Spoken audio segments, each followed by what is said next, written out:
آدھے سے زیادہ بچے کاہلی اور سستی اور آوارگی کا شکار نہیں ہیں؟ کیا وہ محنت کر رہے ہیں؟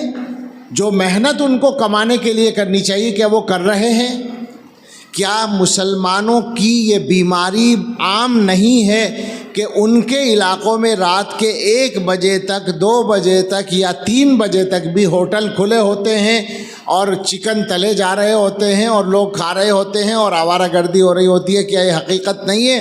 میں آپ کو یہ بات بھی، آپ کہیں گے ہر بات میں اپنا حوالہ دے رہا ہے، کیا کروں جب میں نے دیکھا ہے تو اس سے زیادہ مضبوط حوالہ میرے پاس نہیں ہے۔ یہ بھی ہندوستان کے تقریباً ہر علاقے میں نے دیکھا ہے کہ رات کے 2 بجے مسلمانوں کے علاقوں میں لوگ جاگتے ہوئے ملتے ہیں اور رات کے 11 بجے بھی غیروں کے علاقے میں کوئی جاگتا ہوا نہیں ملتا۔ اور اس سے زیادہ شرم اس وقت آتی ہے جب صبح صادق کے وقت میں اپنے علاقے میں سناٹا ملتا ہے اور دوسروں کے علاقے میں کئی سو آدمی سڑک پر واکنگ کرتے ہوئے ملتے ہیں۔ یہ مشاہدہ آپ کا بھی ہوگا، آپ نے دیکھا ہوگا، یہ ہو رہا ہے، ہم مسلمان ہیں اور یہ ہو رہا ہے۔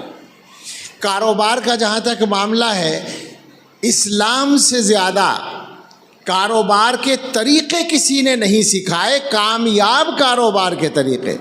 حضور علیہ الصلاۃ والسلام نے